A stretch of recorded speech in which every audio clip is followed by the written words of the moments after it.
Fine. What's up, enthusiasts? It's your boy Rob back with another videos. Guys, today we have a very special guest in the house. I've got my very good friend for so long, Christian Kerr. He is here with me in the lab, the Salty Lab, to talk about everything that is fun, that is our hobby, that is wargaming, some card gaming, definitely Magic, because he is a Magic player. I mean, that's all I do. That's all he does. Chris, introduce yourself to the people. Let us know what you do. I'm a bona fide old man. I've been playing tabletop games and card games for about 20 years now. Maybe more, maybe 25 years. I think I started playing Warhammer when I was like 13, and I'm 40 now. So I started playing in... Welcome to the Big 4-0. I know, right? So bona fide old head, and general like game enthusiast. I like them all. I like everything. Video games, card games, board games, tabletops. I like everything, but I mostly play, as you said. My biggest money sink is definitely in Magic the Gathering. It is my primary hobby. It's where I try to steer all my friends to. And then I come up with arguments on why their hobbies are bad and why Magic is better. Well, let's get into this conversation. Tell me, why do you think Magic is better? Do you feel like, assuming you feel Magic is the king of the hobby, meaning the big three being tabletop, board games, card games? I would say as far as hobbies go, yeah. I think you're just not going to get a better gaming experience than Magic the Gathering. That's not to say that board games aren't great. I love board games, and you can't teach everyone how to play Magic, and you definitely can't, without exceptions, some exceptions. Not everybody can afford to play Magic. It's expensive, and depending on how you decide to cheat those costs, you're just simply not going to be able to afford Magic the way, the game is really intended to be played. But as far as like bang for your buck goes, I really feel like the replayability, like the social ability, like the ability to just sit down and play with random strangers anywhere in the world, and you don't have to speak their language. You can make that game work. Okay, fair. And as a very recent world traveler, I can attest to this, that I've played a game of Magic where I did not speak the language of the guy sitting across the table from me. So, and it's just, the game is so verse and so widely morphed into so many different things that you can really get out of it whatever you want. Maybe not. It's not quite a tabletop game. It hasn't morphed into a tabletop game quite yet. They've tried. They have tried. But they have. Magic does one thing exceptionally well, which is steal all the good ideas from every other card game. I have 2 boxes of those at home. So he just held up a game or a box of the Plane Chase. So. Greatest $5 I've ever spent. Yeah, I got it from Five Below as well. I think you were the one who sent me the message. You're like, you need to go pick this up from Five Below. So many miniatures. They look like shit, but total garbage. But yeah, man, it's everything. It's they literally are stealing. Maybe not stealing. Maybe innovating in places, but the game can be warped around any type of modern card game style that you want. So deck builders, it's there. It's like the deck builders, came from these games. Yeah. And I love modern deck builders. If you ever played the DC Superheroes deck building game, I've not. But it's so much fun. But again, I never bought it because I was like, this is so much fun. But I own Magic cards, so that was. So in a sense, Magic is restraining you from dabbling in different games, trying different games. To an extent that it occupies so much of my gaming free time now that it restricts me. Yes, I would say definitely. I'm still, like I said, I still love board games. So I would say it is restrictive just in the time constraints that it takes. I mean, I think we talked at a different time about, our hobbies having an investment time that isn't just the time that we sit down and play our games. There's the maintenance time that we have with them. Like board games are fantastic for that. Like my parents are not going to have, they're not hobby people. They're not going to play a game that requires 3 hours of pre-game maintenance that you do before your friends show up to play, before the family shows up to play the games at your house. They're not going to do 3 hours of maintenance to paint miniatures or to build a deck list or do anything like that. They're not going to put terrain on a table. They're not going to sleeve cards so that the corners don't get scratched up. So my parents are playing, they have a Monopoly board in their house that is, looks like it was run through like a rat's nest, and they love that game. That's all they do, right? Yeah, that's all they play, and that's all they care about. So, which is one of those wonderful things, all of the games, the big three that you're talking about, have these like amazing pros and cons. But as far as like Magic goes, like I really feel like you mitigate the most amount of cons with Magic while optimizing the best with it. So that's just, I mean, generally speaking, that's my opinion on it. I'm sure other people can have different opinions of it, but as far as I get the most amount of gameplay in for my time. Economically speaking, I spend way too much money on Magic the Gathering, but it's possible that I wouldn't have to, Yeah. I think we talked before about, the ability to proxy stuff. I mean, we both were 3D printing, we have 3D printers in our house. So we're all, everybody in every hobby they have right now is trying to mitigate costs of their hobby. Mm-hmm. So now with Magic, obviously that is a difficult feat to achieve. Primarily, like, I guess versus being like a tabletop, like miniature game player, where we're printing our models for our games now. Board gaming, I would argue that you would be able to, you could do certain things to lower the cost of board gaming. I mean, board gaming is such a wide spectrum of because I feel like board gaming is almost a different beast. It really is. And I'm not saying it would be difficult to bootleg your own Settlers of Catan board game. You could. I mean, you just need a list of what that stuff does. And the only thing I think that you probably would have difficulty making at your house would be the dice. Yep. Right.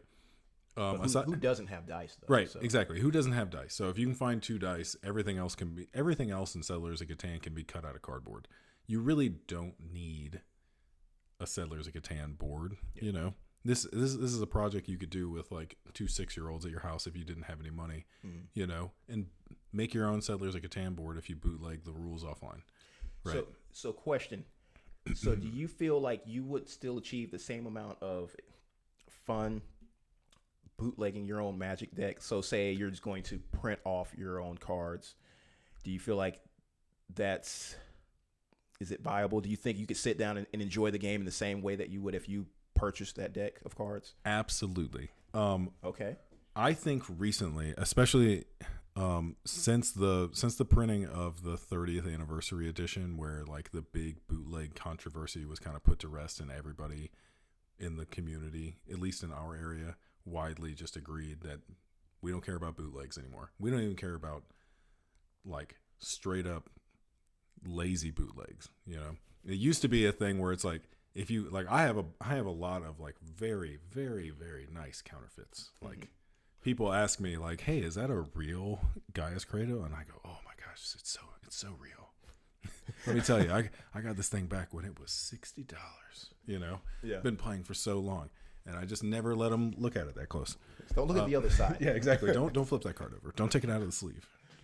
But,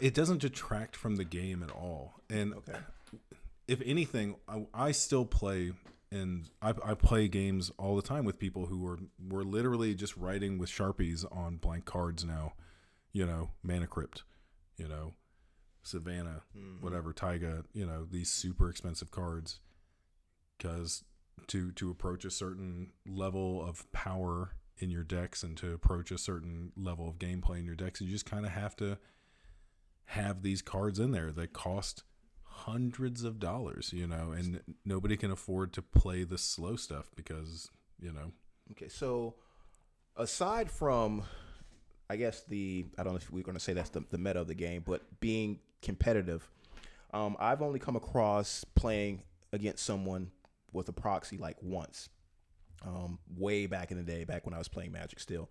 And so the issue I had with it, again, just being a casual player, strictly casual. I was in the hobby store playing it, but I would not have entered in any sort of tournament at that time for sure. I was like, you're proxying a card that is pretty substantial that, I feel like in a sense that's just cheating though. It's like, okay, you're not proxying like, 1/1 creature or something like that because you don't have it. You're proxying like something that's going to really affect the board. For a long time, that was the general sentiment in the play space. I've been gifted for several years back. I've had friends gift me these packs of proxy cards. They're like, hey, here's every dual land, with 4 copies of it, and you can just run these in your decks, man. They're like, hey, make your decks better. Don't worry about buying those new cards. I'm like, no, I don't want it. I'm going to play with what I got. It's like, I've got good cards. I've been playing for a long time. I don't need to proxy. I'm going to play at the power level that I have. I don't need to proxy this $12,000, time warp card or whatever to play. And generally when you saw those people play, you were like, ooh, okay, that guy's got a real Tabernacle. Tabernacle's a $3,000 card, something like that. The money. Right? And you're just like, ooh, I'm going to lose, but ooh, baby, look at all that money on the table. Like it was kind of a spectacle to see. Yeah. And then if you saw somebody like cheating, air quotes up, cheating by having like a fake Tabernacle or what have you, you'd be like, come on, man, like you're cheating to outpower us. There was that general sentiment. But once the community as a whole all agreed, they were like, hey, no more. Like the hobby got too expensive too fast. And on top of the general price of everything going up, it became unsustainable to keep up with the amount of release that everything came out with for the general public. And that's coming from someone I still buy and to keep up with a lot of the product they come out with. And I know other people are not keeping up with what I'm doing. So to have this disconnect where the amount of product is exploding and the price is exploding, nobody can keep up. So as a whole, the community goes like, we play this game to be social. We can't exclude like you. I can't exclude you from playing the game because you don't have a 20-year collection of cards sitting at your house, right? That I've been building up. And a lot of the cards I have, I bought them for when they were sub $5, are now over $100 in value. So you're sitting on a small fortune, in other words. Yeah, a small fortune of very fancy cardboard, which if anybody's listening to this, you're never invited to my house anymore. All of my cards are just sitting out on my dining room table. So, but there's this unrealistic barrier to entry as well. Like these games rely on new people showing up to play. Like everything gets stale eventually. It really, you need fresh blood in all your hobbies, and to gatekeep these hobbies by saying like, hey, you can't play the old cards, or, telling new people like, hey, you can't afford the old cards, like you can't either, old people can't use the cards they've been collecting forever, and the new people can't play them because they can't afford them. It's a feel bad on both sides. So just to allow everybody to just say, play whatever you can. If you can't afford it, don't worry about it. Just write it on a piece of notebook paper. So Wizards of the Coast, who are they catering more to? The established players from the old guard, or trying to get new people into the game? I really feel like they're not catering to an audience. If anything, if they're catering to anybody, they're catering to people with addictive personality disorders. Okay, so it's like, hey, whoever we can get that's it's gonna want this cardboard crack, right? That's really what it feels like it's coming down to, and like especially with the release of like serialized cards, like the most recent set I think you're definitely aware of is Lord of the Rings set, right? Yeah, I made a video on that. Watch that video, guys. Right. So did you cover the prices on those?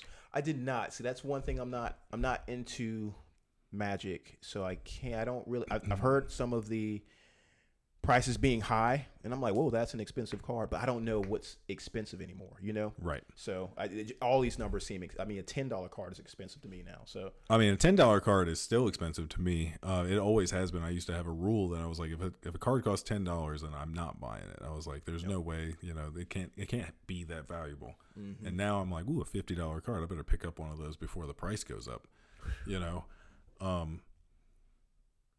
But they're talking about like selling these bundles of like, I want to say, gosh, I can't remember how big the bundles are now, but some of these bundles I want to say are like 12 packs. I might be wrong. It might be 20 packs, but they're $500 for a bundle, with 12 cards in them. That's just to know. I mean, it probably cost them, pennies of it on a dollar. Oh, it's absolutely. Yeah. Like the printing cost for these cards is not going up. So there is this, in the Magic community, everybody likes to throw around quotes and whatnot. And they always talk about how Magic the Gathering always has to ride this line between being a collectibles thing, right? Mm-hmm. They ride the line in between baseball cards, and a deck of playing cards, right? Right. Baseball cards have a very different place of existence in the world than playing cards. You're not playing a game with baseball cards. They're purely for collector's value. You're not doing anything with them. Mm-hmm. You're just collecting them. While playing cards have no collector's value, basically. You're just using them until they're so beat up and terrible, you just have to throw them out and get a new pack of playing cards, right?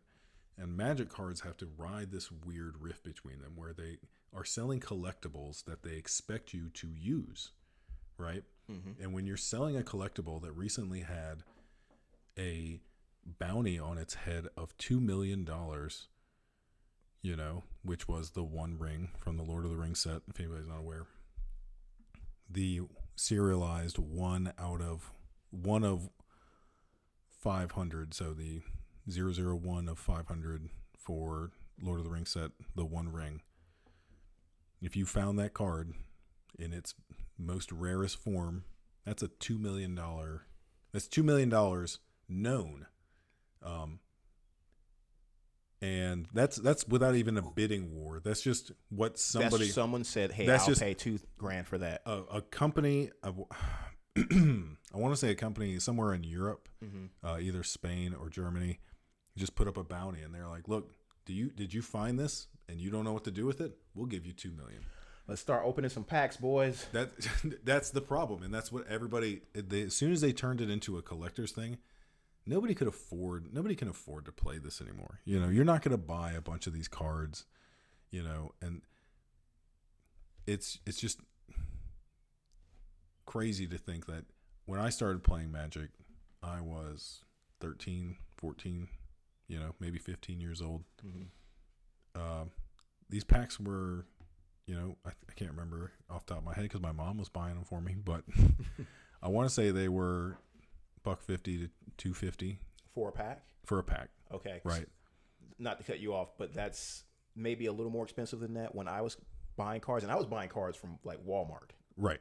So I was buying them from a gaming store. A pack with like 5 cards in it. Yeah. And that was all the joy ever, is like opening that pack. Right. It was amazing. Yeah. And it's really sad to see the community so gate kept that there really are no young people coming into Magic, right? Like I think the youngest person I've seen who's new to the game of Magic was like a 23-year-old. Well, I mean, with those prices, I can understand completely because obviously my girls aren't into it, but I only imagine if they were like, "Hey, Dad, let's go down to the store and buy these pack of cards," and me even being a gamer, you know, knowing Right. that I pay the prices that I pay for the stuff that I have, there's no way I'm going to walk into a store and try to build my kid a deck for several $100s. Right. And that's the other bad part is that spending that amount of money will not net you a good deck. Well, and there's that, yeah. You will actually lose. You'll lose every single game you play.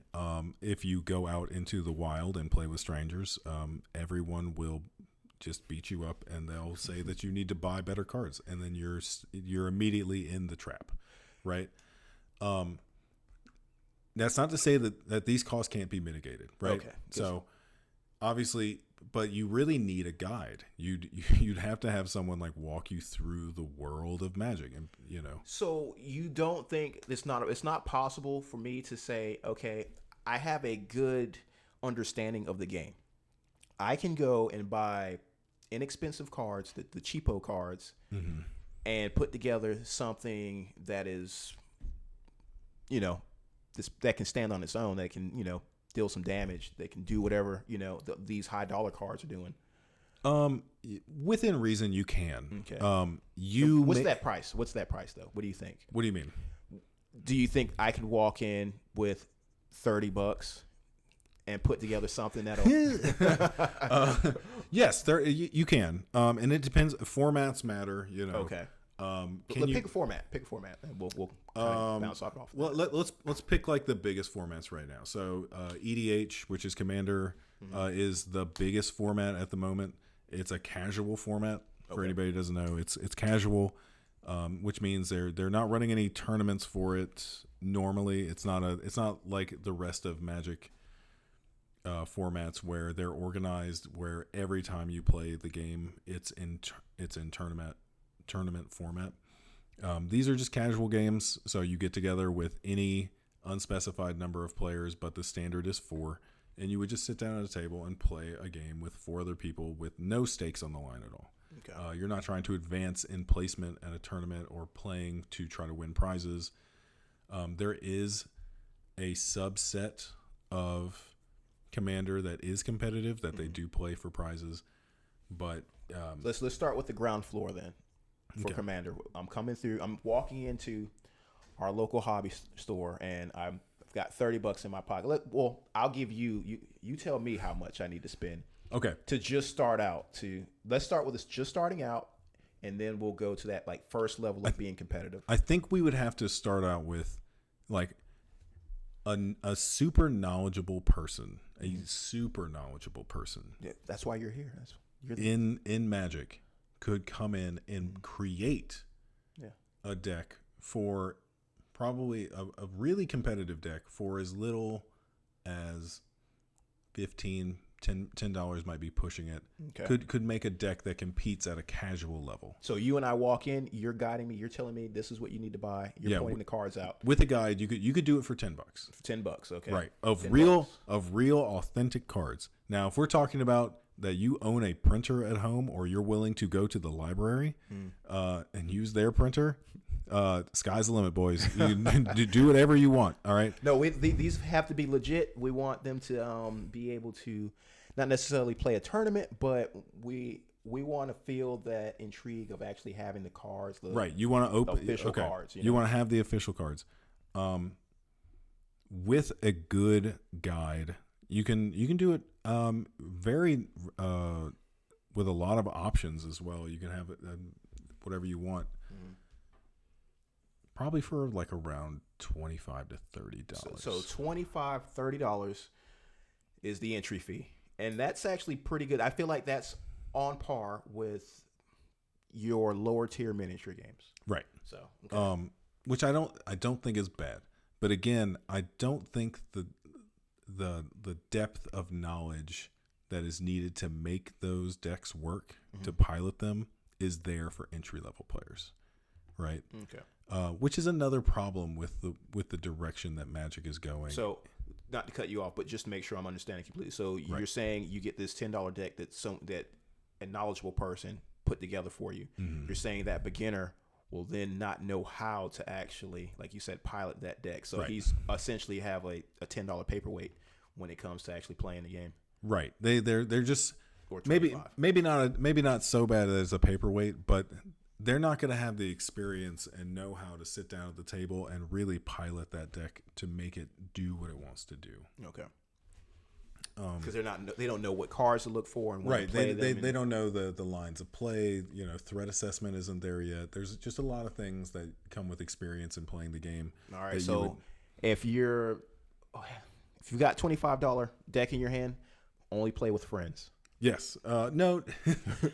if you don't go to the hobby store. Just I'll tell you, friends. for in Magic in general, start with friends. Don't go to the hobby store and sit down with a group of random people and expect to have a great time your first time with a trash deck. They're gonna beat you up, unless you sit down with like the nicest people on earth who are all willing to throw their time away to teach you how to play Magic. Most people go out to play Magic so that they can have fun and be competitive. So, and I do think that the game is really beneficial to start with a partner. Start with somebody who's at your level. Always. Unless you're like a really cute, attractive girl who can get all the guys to, give up their time to teach her how to play Magic. Or you're a cute, attractive guy. Cute, attractive guys work too. That's how I got into it. So look at that guy. All right, so it can be punishing, and I think that's just another point is that in the way that Magic has shifted its focus a lot over the last few years, Commander has become the staple, the flagship format for the company, for the entire brand of Magic. It's shifted away from its standard format, which is standard, and gone to Commander. And I personally think, and I've taught a lot of people how to play Magic, and I've played with a lot of new players, it's extremely intimidating. It's very difficult to grasp the entire game, and that's after months of playing. You'll still have people who've been playing for a couple months sit down at a table, and you can ask them 2-3 turns in, you can be like, hey, what's going on at the table right now? And they'll just go, I don't know. I'm that guy. I am completely that guy. The Commander's the one where you have like 100 cards, right? Yeah. Okay, so yeah, I'm that guy for sure, because half the time I'll read a card and then like completely forget what it does like the next time I need to actually use it. So, and when you have a group of experienced players who've been playing for 5, 6, 10, 15 years, all you have to do is, a lot of these people, they keep tabs in their mind of like, what does a card do? Okay, I don't need to look at it. I know what it does. I know what its combo lines are. I know what it's used for. I know if it's a threat or if it's just a utility or whatever it does. New players coming in are having to, in their mind, mentally catalog these 20,000 cards that are used in the format, and especially if they're playing at a lower level, like a more casual format. The more casual the format gets, the more obscure and weird the cards get. So you're playing with a lot of cards no one's ever seen before, or people just generally have never had any experience with, because they're cards that are just older. They're not as good as the newer, more kind of pushed cards that are, they're putting out to kind of incentivize people to buy more cards. So they're making the cards better. Power creep exists everywhere. Yeah.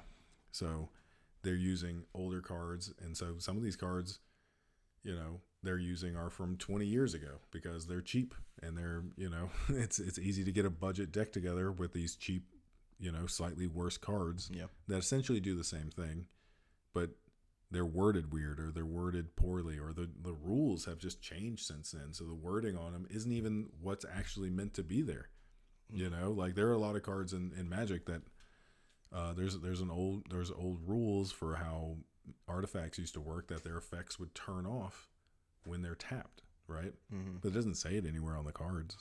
You just have to be at a table with somebody who knows how the rules work. That it's like, oh, if a winter orb is tapped, it doesn't affect the players. So I remember being new in the hobby, or card gaming hobby, and I think falling into the one trap where you see a cool creature, and then you're like, oh man, you see that it's strong. Yep.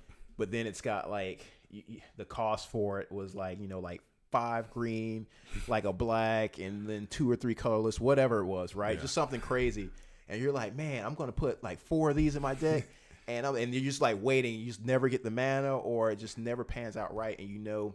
Yeah, you're on turn 5, being like, oh, you just wait in like 4 more turns. I'm gonna put this thing on the board, and they're like, all right, I'll swing for lethal. You're dead. Yeah, like, exactly. You're just like, oh, okay, well, like, damn, right. I didn't see 3 of them. And so I said I had 2 of them in my hand, but I never got the mana to cast them. Dang, what happened? Yeah. So, and that's the other thing is like the entire game is speeding up, drastically. Okay. Like they're not, done printing cards that go fast. Yeah. So it's like once you hit a critical mass of cards that go fast, the whole format just kind of like ticks over, and it's like now this is no longer a 10 to 15 turn format anymore. Now this is an 8 to 10 turn format. So the game's speeding up, like you said. Now, and the game has been running for so long. I feel like since the early 90s, I believe. Yeah. They just had their 30th anniversary. Okay, so we can, there you go. Yeah, we can just wind it back 30 years. And do math. I mean, one, how much longer do you see them being able to keep up this pace with getting these cards out? I don't know their release schedule, how often they release these things, but I mean, I'm assuming it seems quite often. So that's another like issue dividing the community at the moment is their release schedule has wildly accelerated. We used to get before Commander became the flagship format for the game. There used to be 1 release a year of Commander decks. There'd be 4 decks. They cost $40, and that used to be your entry into how you can play Commander, and they were terrible. Those are the ones that were at Walmart back in the day. Those were the days that you get at Walmart, and they were terrible, and they came with this like just.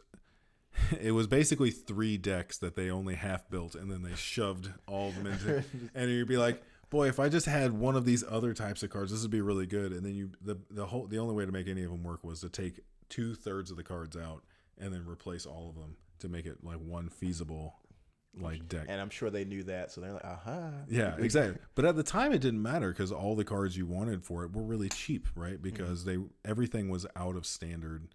You're playing this eternal format, so no one else. These cards aren't being used anywhere else in the game, so people are just trying to get rid of them. So it was a great place for it. Now that it's the premier format, since everybody wants these out of print cards, the price has just skyrocketed out of control. And what's worse is it feels a lot like the format's solved. I guess you could say, where it's like, oh, what are you playing? Okay, are you using this list that does this? And it's like, yeah, it's like, but we're not playing CDH, right? We're not playing the competitive version of this. Like, you shouldn't know what my deck list is when I show up. Like, if I tried to make a really good deck list, you shouldn't know every good card that's in it. Like, yeah, right. Like my deck should be a surprise to you. And I think the real hallmark of the singleton format, you can only have one of a type of card in the deck, was that the deck should sort of operate as a surprise to you too. I was like, what's this deck gonna do? And with the advent of like more tutors, more fast mana, more ways to make your more cards with duplicate effects as well, right? So cards that have different names but do the same thing, you can redouble on effects, and just it's like running it's basically like running 2 of the same card, and it turns this very casual, wild kind of format into this more competitive. It's like, okay, I can't run these cool weird cards anymore because I have to run 2 tutors to be able to find my win con, and then I have 2 win cons, but they essentially both do the same thing. So I basically have 4 of the same card in my deck, and that's how that works. And then you go to the next one, I need this amount of protection spells to protect my win con, and then a recursion thing, and then it's like the whole thing's figured out. And it kind of just loses some of its... So my question...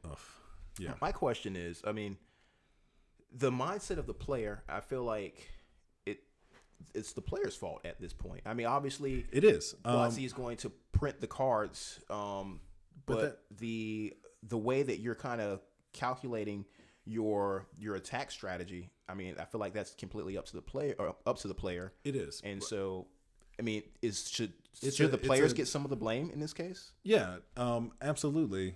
But I think at that point you're looking at there's always a rule zero talk at the beginning of games where people sit down and they go, this is the kind of game that I'm going to play. This is how I'd like you guys to also play the game.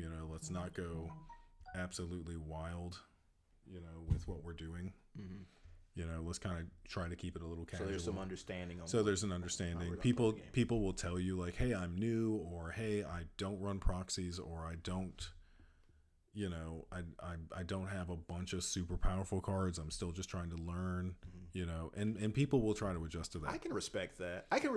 I can see where that, I feel like that takes a natural competitive aspect out of the game, though, because it's like it does. And the biggest problem is a rule zero talk doesn't weed out people's desire to win. Okay. Because if you and I have a rule zero talk and we both go, hey, let's just wait for the garage to go. Oh, okay. Hey, it didn't stop recording this time. We're up to 36 minutes now. Do you want to clap so we know where the edit point is on the thing? Oh, I'll hit the garage opening. Okay. Normally, so when people do that, they go, they can just see their. That's why they use those clappers in Hollywood. They just look at the audio whenever they see a big spike. They go, okay, that's when audio starts. Oh, okay. And I guess it's a quicker visual. Yeah. Okay. So you can just zoom right to. So you're like, oh, I needed to edit out the garage door opening, and they go like that. I'll put about 36 minutes in. There we go. There you go. What were we talking about? Magic? What were we talking about? Magic? No, we were. You were explaining the zero talk. The rule zero talk. Yeah, the rule zero talk. Yeah. And because I was saying that if we are coming together prior to the game beginning and we're saying, okay, well, that's not allowed. Not necessarily that's not allowed, but this is how I'm playing. So you need to play like this also. I feel like that's just not remove some of the competitiveness. Yeah, which is okay if you're at home, but I feel like if I'm traveling to a hobby store to play some unknown people, I kind of want to see what I can do. That's sort of the problem. So there's problem and solution to that. In that, one of the biggest problems is people want to build what they perceive as a well-balanced, fair deck, right? And then you play it against your friends, you play it against your local meta or whatever it is that, whoever it is you play against, and you can say, okay, well, this deck wins in an appropriate amount of times. I win, maybe 25 to 30% of the time. It's a pretty good deck. Not crazy overpowered. My friends still win a good amount of times, right? And we all have a bad perception of how often we actually win as opposed to how often we actually lose. Mm-hmm. It's very easy to spend a night losing every game. You go there, you play for 2 hours, you lose 4 games, and you go, wow, I never win. But you forgot that, the week before you won 3 in a row, and technically you should only be winning 1 a night. If you're playing with 4 people playing 4 games, statistically, everybody should be walking away with a win, right? Mm-hmm. So if you're winning proportionally more than 25%, you're actually doing really well. I know I have that problem where I very much come from the old times when we played one-on-one games, and what you were looking for is a 60 to 70% win percentage in your decks. You were like, okay, if this deck isn't winning more than 50% of the time, like, I'm not going to win a tournament.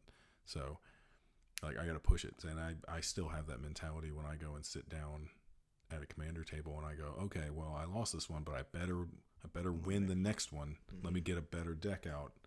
It's like, and knowing that you're doing it is half the battle of trying to stop it and be like, nope, let other people have fun. Yeah, you gotta kind of. Yeah, you gotta remember it's a casual format. It's so the zero talk is It's almost a facade almost. It's not a facade after the first game. Shit, I gotta win the next one. It's weird after the first game. It is weird after the first game. I'll tell you that. So it's definitely like after the first game, you go, so what's everybody doing? Everybody going up? And like, are we all going up? So we're all just gonna get our best decks out right now. And then you look at the one new player at the table who's going, I only brought one deck. I can't go up from here. And is he dismissed at that point? No, they're not dismissed. They're just basically ignored. And it's... Now, you say ignored. Are you meaning? I mean, they're still playing their cards. I mean, you guys. I have found that a lot of the times that if one person at the table gets salty and goes up, normally if somebody sweeps the next game and goes like, oh, okay, that's the level we're playing at then. Okay. Everybody else will very sneakily not pull out their best deck, but they'll pull out their just behind their best deck. Yeah. And they'll be like, this leaves a little bit of room for you guys to beat me, Yeah. And that poor guy or girl or whoever it is, that young kid or the old man who just got into it because his son, I've played against all these people and I feel bad every time where they sit down at the table and they go, look, I'm just trying to have fun and play cards, And I'm like, well, I'm sorry, you're not allowed to play. Kill all your creatures, discard your entire hand and sit down. So the absolute worst thing that can happen when you're playing a game, you can't do anything. You're just watching everyone else play. You're spending an hour and it's like all of your decisions are meaningless. They're so low impact. They're so non-consequential. They're like, their big plays are like, kill 2 of your creatures. And the person across from them who's playing like a token strategy is like, oh, okay, I have 40 of them. So you can have 2. Whatever. Yeah. They're like, all right, you done? All right, I'll swing at you for 1,000 damage. And they're like, I only have 4. It's like, this is overkill. But so the rule zero talk I think is very, very important, but it's often lost by the end of the night. People you can't tell people, hey, stop trying to win so much. It's just not going to happen. People don't mind losing the first game, but they don't want to lose the third. I'll say that. By the time you've got 2 losses under your belt, people are getting pretty bitter. So, and what's worse is, or maybe not worse, but it's a situation where if you just sit down, you don't want to be rude to people. Some people just don't bring bad decks to the table. Oh, so the zero talk doesn't even. They're like, yeah, okay. No. Exactly. Yeah. It's like, I can sit down at a table and be like, so you can sit across from me and be like, hey, I just bought this precon, it's a $40 deck. I just entered into the world of Magic. I looked online and everybody said this precon's really good. It's probably like a 6 or a 7 on the power scale. And I'll be like, cool, I have like a 7 over here, but it's fully optimized, it's just below like very powerful commander deck, so it's a technical 7, but it's like a running joke in the entire commander community that every deck's a 7, so you're going to sit down at the table with me and I'm just going to run all over you. So you guys are all BSing each other. I've got my 7. Well, it's my 7 deck. It's not BSing. I think it's just there's not a good perspective, and everybody knows that the power talk is extremely difficult, and nobody can be completely honest with it because nobody really knows. Like, you and I can play 100 games together, and we would have a really good idea of what an 8 is to me and what a 7 is to you, and we could rate our decks in comparison to each other. And then as soon as we go outside of our meta and our environment, our decks would either be so good, that our 7s our 7 and 8 power decks are just stomping on people, or they could be so bad because we're playing against each other all the time that our decks are legit like 5s and 6s, and which is another weird thing about the scale, because I've never played against anybody who's ever said they have a deck lower than 4. I think that is a very cool aspect about Magic, whereas, like you're saying, you can take your deck into different environments and it performs completely different.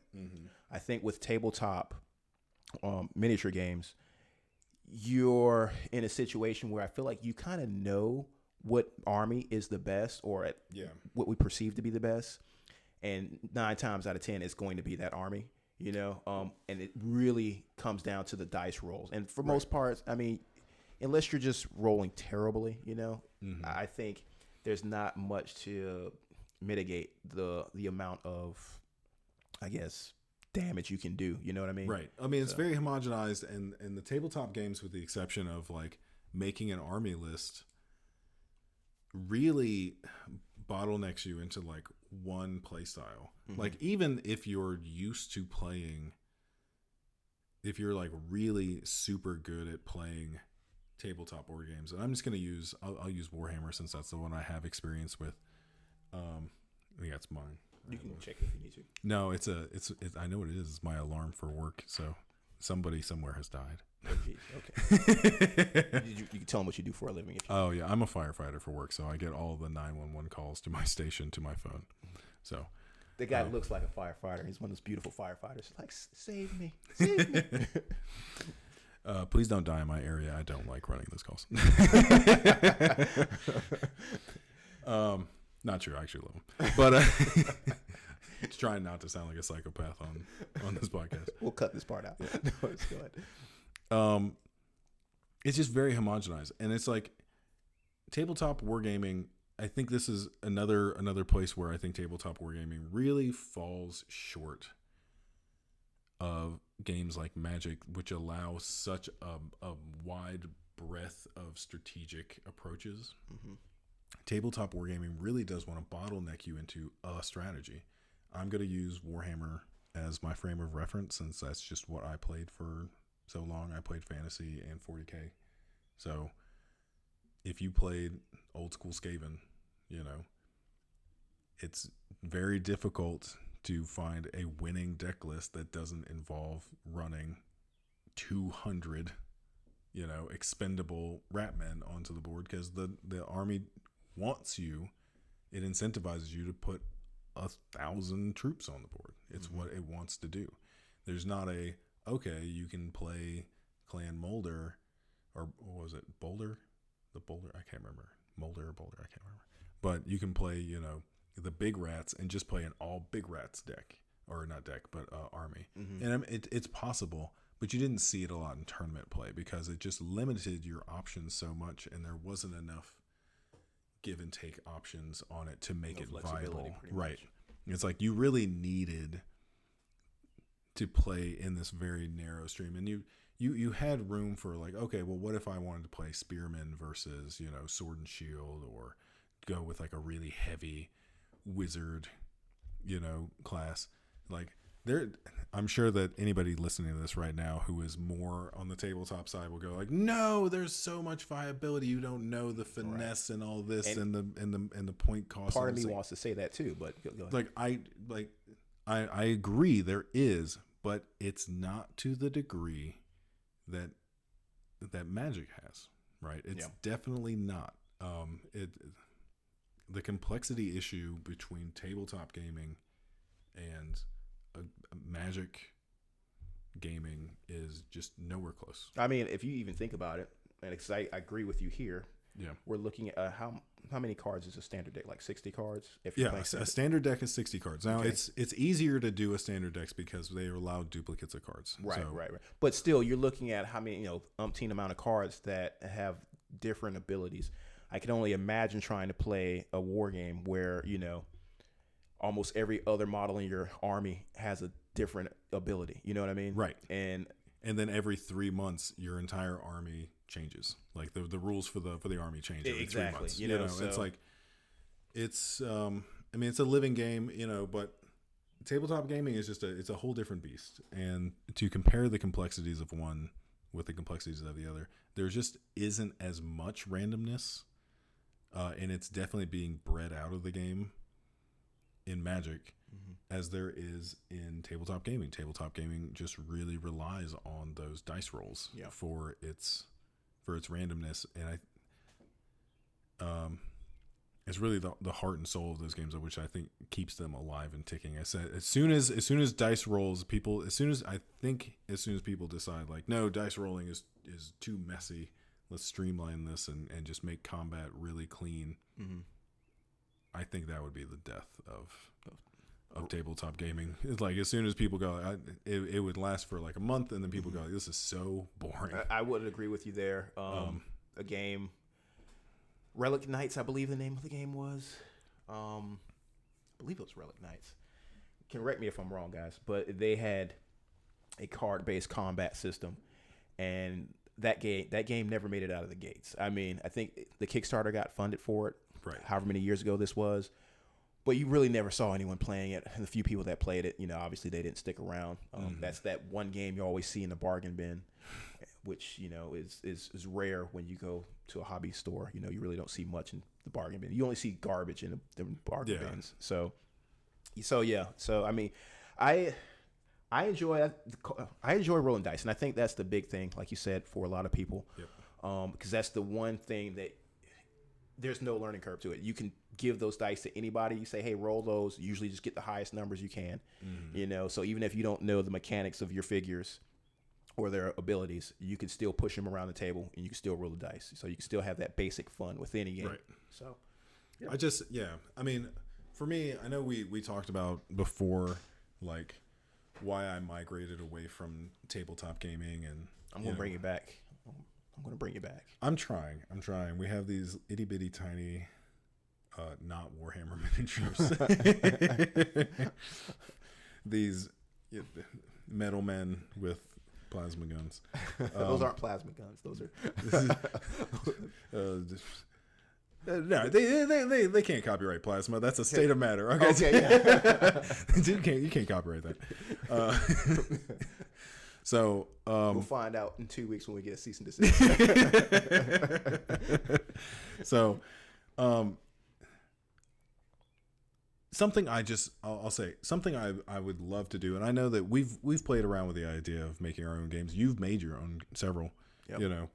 Is I would love to play around with the idea of a tabletop game that lets you incorporate the same kind of play styles. And I think this is a big thing that you see in Magic, which is just such a driving force, is something that lets you play different play styles for different games. So how often do you see a game of Warhammer where it's like, okay, how many models are you putting onto the board? Mm-hmm. Like what you have more experience with this. What would you say are like the low and high end for like a wargaming? So figure count? Yeah, figure count. So if you're talking about your small skirmish game, you're going to be looking at I'd say about 5 figures to maybe 15. So 5 to 15 figures for that skirmish game. And then for your kind of game that's in the middle, mm-hmm. I'd say you're anywhere from that like 20 to 40 models, right? And then you got your mass battle where there's no telling, you could have close to 100 figures on the table. So, and what would you say, like, in those games, the greatest discrepancy between like model count would be? Like, do you ever see games where it's like one person's putting 200 models on the board, right, and the other person's got like 3? The only thing I can think of that can happen with skirmish games, because generally what you'll see is that army with, I guess let's use the old version of Kill Team. I think it was the Grey Knights, was an army you'd have less than 6 guys on the table, mm-hmm. versus your the bugs, Tyranids, your Tyranids, where they're just made to be mowed down. You know what I mean? Mm-hmm. So they're all about swarming the board and stuff. So even with the smaller format or skirmish format of Kill Team, you'd probably see about 12 of them or something like that. So you're in a situation where you're looking at 12, maybe even more. I can't remember what the cap was, but looking at 12 versus like a team of like 4, 5, maybe 12 to 4 or 5. Yeah. Okay. So I think that's one of the things that really drives me, is the ability to play whatever strategy I want in the game, and just to go really like just tip the scales to absolute absurd levels one way or the other. So mm-hmm. and Magic did a great job of keeping it pretty fair. Yeah. So, and I played around with the idea when I've thought about making my own tabletop game, or just printing out my own rules for a tabletop game, of just stealing these strategies from Magic and just being like, all right, I want to build a tabletop game that allows for a Voltron style tabletop game where I just put one fat miniature onto the board and be like, all right, good luck killing this one dude, That makes me think about Lord of the Rings, or whatever they're calling it, Middle Earth strategy battle game, where they've got certain characters, I think like Smaug, where he's that large dragon. Yeah. And it's more of a kind of a gimmicky kind of thing, where it's like, okay, I've got this big dragon. He's meant to be that formidable force that's just wiping the table off, wiping people off the table. I think the problem you would run into, not to deter you from writing something like that, is because there is dice implemented in the game. That's such a huge mechanic that swinginess of dice, that randomness, will be hard to control. So if you do have that situation where you've got that one guy that's large, we're rolling dice. Well, if those dice are not hitting, and then you've got 50 small guys ganging up on them, I feel like no matter what, we're going to whittle you down at some point, Right. So, but I mean, I think that's the thing, is like you have to figure it out, because it's just, for me, the general attractiveness of always playing the same strategy on a tabletop game is like always being like, okay, well, what kind of strategy are you playing? Like, I'm playing put guys on the board and march them at you. Like, sometimes I have 5, sometimes I have 10, but that's what they do. It just became less and less attractive to me as I went on, where with Magic, I was like, they're like, what kind of strategy does your deck run? I'm like, oh, my deck, it wants to flip coins, and if I flip coins good enough, I win. And it's like, wait, huh? And it's like, yeah, it's a gambling deck. All it does is gamble, and if I win my gambles, I get rewarded, and if I lose my gambles, I'm going to lose, and you're going to watch me win and lose at the table, and then hopefully just I win more. And it's the same thing. It's like, try to just really just swing for the fences for these absurd sort of strategies that you can see in like the casual play of Commander at the moment, which is just like the Voltron strategies, which is, anybody not familiar, is just like getting one really strong creature on the board that can just beat up entire players by themselves. The go wide strategy, which is just create a million small little 1/1 dudes.